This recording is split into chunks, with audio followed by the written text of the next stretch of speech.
Mathematics part 2 chapter number 1 basic concepts in geometry, इसका कुछ introduction देखेंगे आज। सबसे पहले समझते हैं what is mean by coordinate of any point.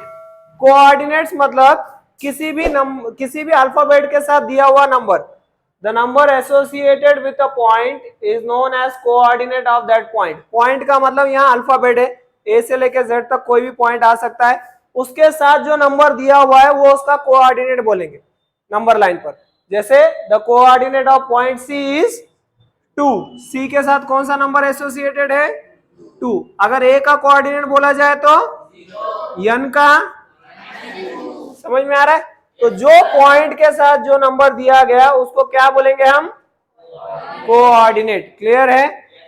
Number line पर बिटवीननेस, बिटवीननेस मतलब कौन सा नंबर बीच में है बाकी दो नंबर से। The point if A, B and C are collinear points, then it can be represented by 3 ways.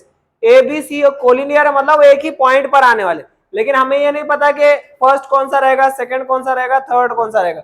Suppose यही कंसीडर कर सकते हैं कि A पहले है, B बाद में है और C उसके बाद में, तो यहाँ बीच में नंबर कौन सा आ रहा है B, तो यहाँ पर हम लिखेंगे B is in between।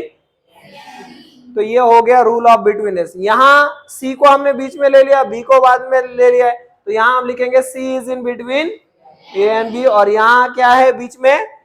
अब अच्छा मिडल में नहीं है ये, बिटवीन मतलब इन दोनों के कहीं तो बीच में है, एग्जैक्टली मिड पॉइंट नहीं है वो, A और C का मिड पॉइंट B नहीं है, उनके बीच में कहीं तो है। हो सकता है यहाँ आ जाए, हो सकता है कि मिड पॉइंट हो सकता है यहाँ कहीं हो, या हो सकता है यहाँ कहीं हो, कहीं पर भी हो सकता है B पॉइंट, उन दोनों के बीच में कहीं पर भी, इसको बोलेंगे बिटवीननेस।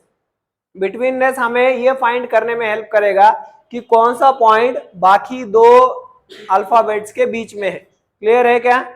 ठीक है। थर्ड हमारा जो फॉर्मूला है वो है डिस्टेंस फॉर्मूला। थर्ड जो हम सीखने वाले हैं वो है डिस्टेंस फॉर्मूला। डिस्टेंस कैसे निकालेंगे किसी भी चीज का, तो डिस्टेंस का फॉर्मूला रहेगा distance is equal to bigger number minus. अब जैसे ये एक नंबर लाइन दी है, इसके कोऑर्डिनेट दिए, हर पॉइंट का एक कोऑर्डिनेट है। ए का कोऑर्डिनेट है -2, बी का है, वैसे ही एफ तक है 3। क्लियर है? अब हमें डिस्टेंस निकालने के लिए बोला है ए। डिस्टेंस को डिनोट किया जाएगा स्मॉल डी से। ए ई का डिस्टेंस निकालना है, तो यहां पर देख लो, ए यहां पर है, उसका कोऑर्डिनेट क्या है, और ई यहां पर है, इसका कोऑर्डिनेट क्या है।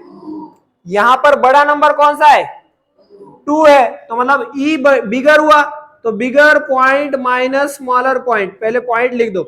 इसका नंबर क्या है ई का 2, देन माइनस, फिर ए का वैल्यू क्या है -2, उसको ब्रैकेट दे दो, दो माइनस एक साथ आ रहे तो ब्रैकेट आ जाएंगे, तो 2 माइनस इंटू माइनस +2 कितना हुआ, तो डिस्टेंस ऑफ ए हमारा है 4। अब इसको अगर नंबर लाइन पे भी हम काउंट कर लेंगे, जैसे यहां तक यहाँ गए तो 1 2 3 4। क्लियर है? तो 4 हमारा जो आंसर है वो राइट है। समझ में आ रहा है कि सभी को? लिख कर ले लो।